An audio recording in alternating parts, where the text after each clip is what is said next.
جب آپ اس ملک کے اندر قرآن و سنت کو پامال کرتے ہیں تو کبھی اس کو حقوق انسان کا لقب دے دیتے ہیں تو کبھی ان کو حقوق نسوان کا لقب دے دیتے ہیں۔ میں حیران اس بات پر ہوں کہ اسی ایوان کے اندر ہم نے وہ قانون سازی بھی دیکھی، ہم نے اس کا دفاع کیا، لیکن وہ قانون پاس ہو گیا تھا کہ حد زنا، اس میں زنا بالجبر اور زنا بالرضا کے درمیان فرق کیا گیا، اور زنا بالرضا کے حوالے سے قوانین معطل کر دیے گئے، تبدیل کر دیے گئے، آئینی ترمیم تک کی قوانین معطل کر دیے گئے، تبدیل کر دیے گئے، آئینی ترمیم تک کی گئی اور سہولتیں مہیا کی گئی۔ لیکن آج ہم 18 سال کی عمر کو نکاح کے لیے پابند کر کے اس پر سزائیں دے رہے ہیں، دولہا دلہن کو بھی سزا، ان کے والدین کو بھی سزا، اس نکاح خان کو بھی سزا۔ یہ کس قانون کے تحت اس قسم کی سزائیں آپ نافذ کر رہے ہیں، جبکہ اسلامی نظریاتی کونسل اس کو مسترد کر رہا ہے، تمام علماء کرام اس کو مسترد کر رہے ہیں، جو قرآن و سنت کے حوالے سے اتھارٹی تصور کیے جاتے ہیں وہ اس کو مسترد کر رہے ہیں۔ خلاصہ کلام یہ جناب اسپیکر، مسئلے کی نزاکت کو دیکھیں، اس پہلو پہ نظر ڈالیں کہ ہم جائز نکاح کے لیے تو مشکلات پیدا کر رہے ہیں اور زنا بالرضا کے لیے سہولتیں پیدا کر رہے ہیں۔ یہ علامت ہے پاکستان کی اسلامی مملکت کی۔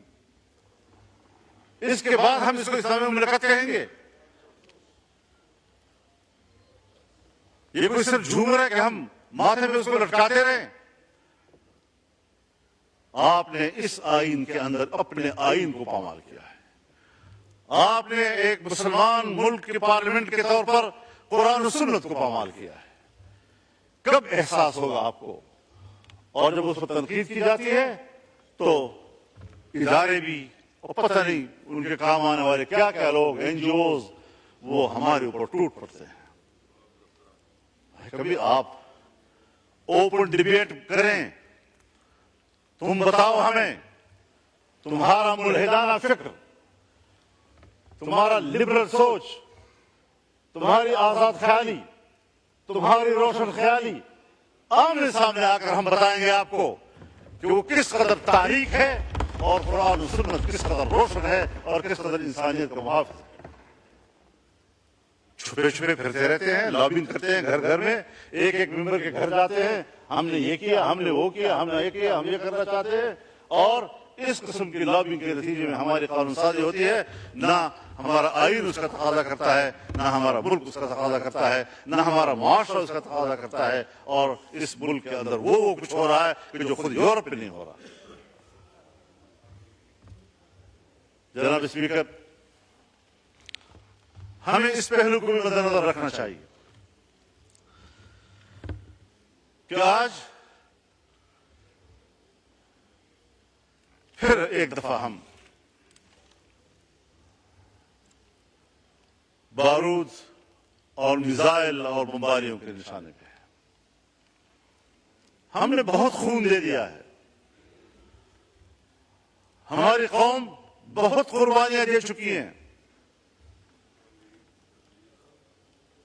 ہمیں فوج کی قربانیوں کا احترام ہے،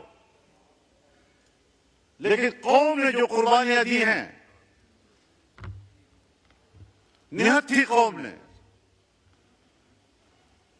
کہ ہم ان کا دفاع نہیں کر سکتے، ہمارے پاس صلاحیت و استعداد ہی نہیں ہے۔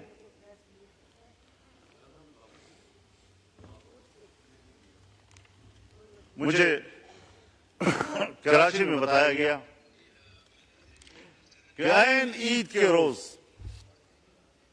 دو سالہ بچے اغوا کر لیے گئے، اور جس دن مجھے یہ بتایا جا رہا تھا اس وقت تک وہ برآمد نہیں ہو سکے تھے۔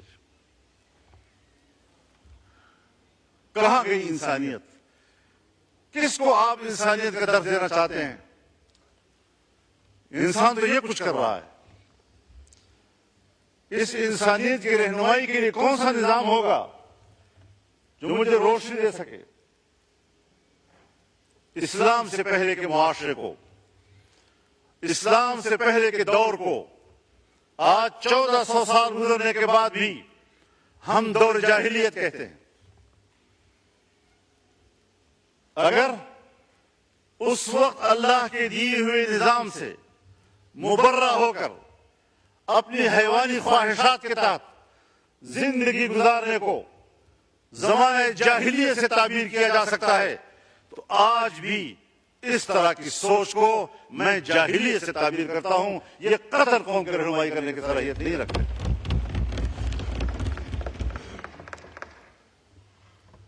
آپ ہم سے چاہتے کیا ہیں؟ ہم اپنا فکری ہتھیار بھی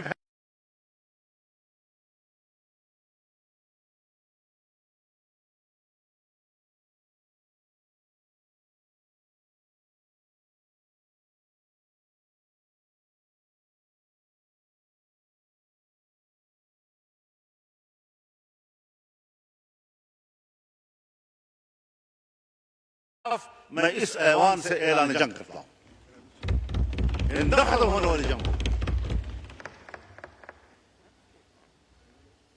کچھ اللہ کو سامنے رکھیے۔ 99 نام کا ہم بار بار حوالہ دیتے ہیں۔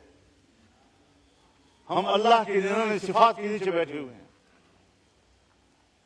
اس لیے ہم نے لکھے ہیں سر کے اوپر کہ ان کی برکتیں نازل ہوں۔ لیکن جو کرتوت ہمارے ہیں، جو ہم کر رہے ہیں، جو انہی ناموں کے نظام کے ساتھ کر رہے ہیں، اس کے بعد ہم اس کی برکات کے منتظر ہوں گے یا اس کی پھٹکار کے منتظر ہوں گے؟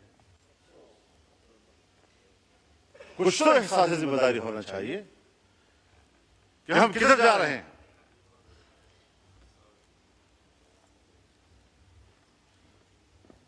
آج ہمارا فلسطینی 60,000 سے زیادہ شہید ہو چکا ہے، اور ابھی تک میرے مسلمان بھائی کا خون پی پی کر صہیونی درندوں کا پیاس نہیں بجھ رہا۔ مسلسل بمباریاں جاری ہیں۔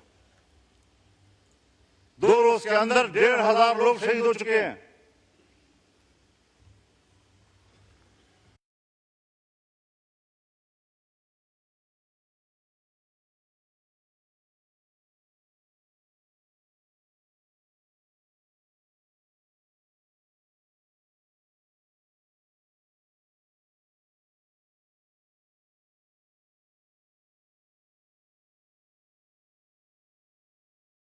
میرے پاس تو کوئی ایسی رپورٹ نہیں ہے، انہوں نے اگر کوئی وہاں پر پریس ٹاک کی ہو میرے علم میں نہیں ہے، لیکن میں ایک سیاسی کارکن کے طور پر یہ تجزیہ کر سکتا ہوں کہ اس نے ضرور کہا ہوگا کہ انڈیا پاکستان کے درمیان جنگ نہیں ہونی چاہیے۔ اس نے ضرور یہ کہا ہوگا کہ ایران اور اسرائیل کے درمیان جنگ نہیں ہونی چاہیے، اور اس نے کبھی نہیں کہا ہوگا کہ اسرائیل فلسطینیوں پر جنگ بمباری بند کر دے۔ یہ 3 جملے میرے پاس ہیں کہ ادھر سے انڈیا پاکستان جنگ کی بات ہوئی ہوگی، اسرائیل اور ایران کی جنگ کی بات ہوئی ہوگی، اور کبھی بھی فلسطین کے حوالے سے ٹرمپ نے بات نہیں کی ہوگی۔ کیوں یہ امتیاز بڑھتا جا رہا ہے؟ جہاں پر صہیونی مرتا ہے، جہاں پر مودی مرتا ہے، اس سے تو ان کو تکلیف ہو رہی ہے، لیکن ایک غریب مسلمان، غیر مسلح مسلمان، چھوٹے چھوٹے بچے، خواتین، بوڑھے بزرگ، ان کا خون بہ رہا ہے، پورا شہر ملبے کا ڈھیر بن گیا ہے، اس کا کسی کو احساس نہیں ہے۔ مسلمان کی نظر سے نہ دیکھو، انسان کی نظر سے دیکھو۔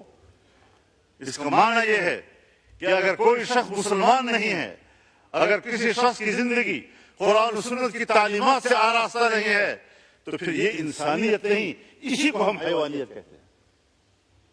اس انسانیت پر فخر مت کرو، شرم کے مارے تمہارے سر جھک جانے چاہیے۔ اس کو انسانیت کہتے ہیں۔ پاکستان اسلامی دنیا کا بڑا ملک ہے، پاکستان اسلامی دنیا کا مؤثر ملک ہے. پاکستان اسلامی دنیا کا طاقتور دفاعی قوت ہے.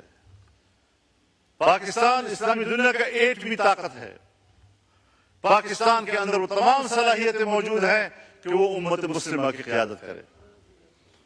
اور ہم ہیں کہ ملک کے داخلی صورتحال میں بھی ہم دفاعی پوزیشن میں ہیں اور خطے کی صورتحال میں بھی ہم دفاعی پوزیشن میں ہیں. قیادت خاک کریں گے ہم. یہی پیغام اس پارلیمنٹ سے امت مسلمہ کو جانا چاہیے, OIC کو جانا چاہیے. بین الاقوامی اداروں کی کوئی حیثیت اب نہیں رہی. OIC ایک دکھاوا ہے, OIC.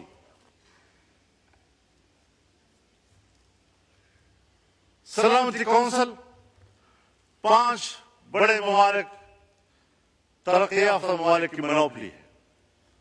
پورا اقوام متحدہ اور جنرل اسمبلی امریکہ کی لونڈی ہے. جب وہ چاہیں ہماری سیاست پر بھی قبضہ کر لیں, ہم سے قانون سازی کا حق بھی چھین لیں, ہم ان کے دباؤ پر قانون سازیاں کرتے رہیں, معیشت ان کی خواہشات کے تابع کریں. اور یہ جو بجٹ پیش کیا گیا ہے, اگر وزیر خزانہ صاحب موجود ہوتے تو میں ان کی موجودگی میں یہ کہتا کہ وزیر خزانہ صاحب یہ بجٹ آپ نے تیار نہیں کیا, یہ IMF نے تیار کیا ہے اور آپ نے پڑھ کر سنایا ہے. آپ کے اندر اس وقت بجٹ بنانے کی صلاحیت بھی ختم ہو چکی ہے. کب ایک طاقتور ملک کی حیثیت اختیار کریں گے ہم؟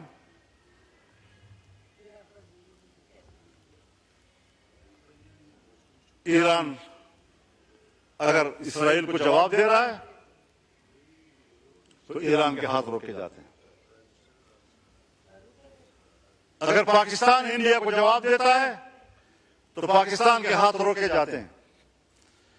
لیکن اگر وہ مسلمانوں کا قتل عام کر رہا ہے تو ان کو کھلی چھٹی دی جاتی ہے. ہندوستان کے مسلمان کا قتل عام ہوا اسی مودی کے ہاتھوں. یہ مسلم دشمن. اور میں ایک بات اور کہنا چاہتا ہوں دوستوں سے معذرت کے ساتھ کہ اس کو پاک انڈیا جنگ نہ کہا جائے, یہ پاک مودی جنگ تھی. کیونکہ پاکستان متحد تھا اور ہندوستان کی حکومت کو ہندوستان میں کوئی تائید حاصل نہیں تھی. وہ اکیلے ہندوتوا کارڈ کھیل رہا تھا اور ایک سرکار پاکستان پہ حملہ کر رہی تھی, اس کی اپوزیشن نے بھی ساتھ نہیں دیا, وہاں کی اقلیت نے بھی ساتھ نہیں دیا, وہاں کے سکھ نے بھی ساتھ نہیں دیا, وہاں کے مسلمان نے بھی ساتھ نہیں دیا. تو یہ صرف مودی کی جنگ تھی. تو جو اکیلے جنگ لڑے گا اور قوم ساتھ نہیں ہوگی تو یہ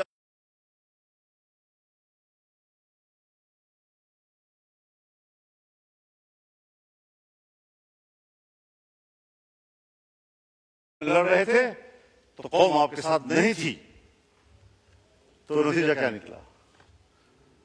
آج آپ لڑے اور قوم آپ کے ساتھ تھی تو نتائج کیا سامنے آئے؟ لیکن ہمیں خطے کی سیاست میں اس کے اچھے نتائج حاصل کرنے کی اسٹریٹجی بنانی ہوگی, سوچ سمجھ کر بنانی ہوگی. ہمیں خطے میں ایران کو اعتماد میں لینا ہوگا. ہم ایران کے ساتھ کھڑے ہیں اور پاکستان کو کھل کر کھڑا ہو جانا چاہیے.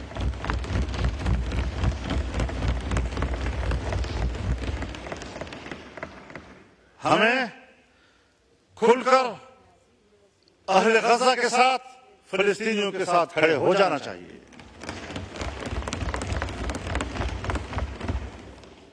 یہود ہنود یہ ایک ہے, وہ ایک دوسرے کے اتحادی ہیں.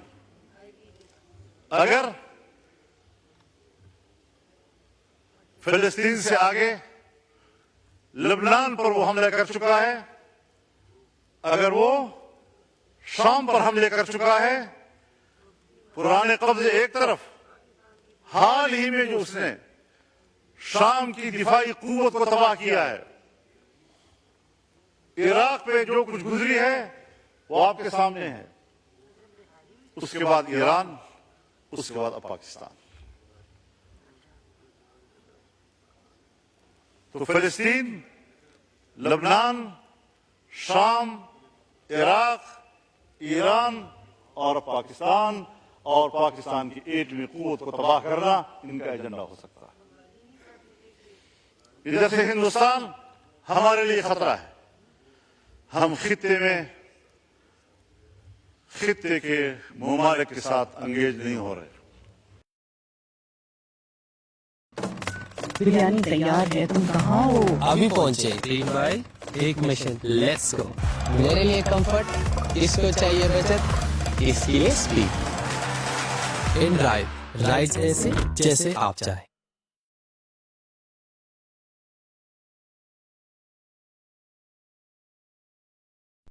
Looking for a solution for scanty hair and bald patches? Look no further. Wigomania.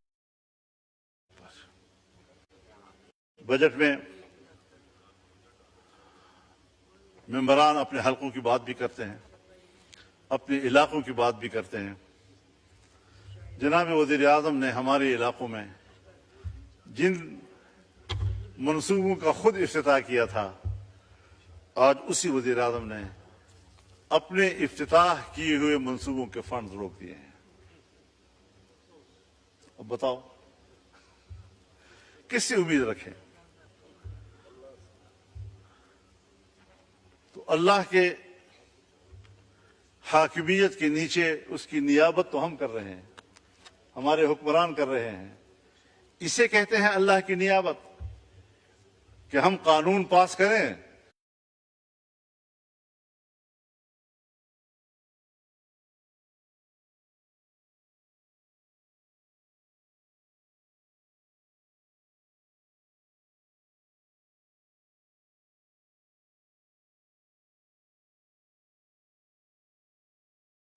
اب جب میرے ملک کو چلانے والے لوگ، ان کی خودداری، ان کا اعتماد، اس کی حالت یہ ہے کہ اس پر فاتحہ پڑھا جائے، ختم ہو چکی ہے، یہ لوگ میرے ملک کو چلائیں گے؟ 25 کروڑ کے عوام کی اس ملک کو یہ لوگ چلائیں گے؟ جناب والا، اس ملک میں انقلاب چاہیے۔ روایتی سیاست کا دور اب ختم ہو چکا ہے۔ عوام کو بیدار کرو، اس میں شعور پیدا کرو، تاکہ وہ اپنے مسائل کے لیے خود آواز بلند کر سکے۔ تو یہ چند گزارشات تھی۔ میں نے کچھ اگر وقت زیادہ لے لیا ہے تو اس کی سزا کسی دوسرے میرے کلیگ کو نہ دینا۔ نہیں اللہ کرے کہ ہم اپنی روش پہ نظر ثانی کریں، ملک کے اندر جمہوری اقدار کو بحال کریں، سیاستدانوں کے ساتھ انتقامی رویہ نہ رکھیں، اور ایک انصاف پر مبنی نظام ہونا چاہیے۔ معیشت قوت کے استعمال سے بہتر نہیں ہوگی، معیشت قوم کو انصاف مہیا کرنے سے ہو سکتی ہے، اس کے بغیر نہیں۔ وآخر دعوانا ان الحمدللہ رب العالمین۔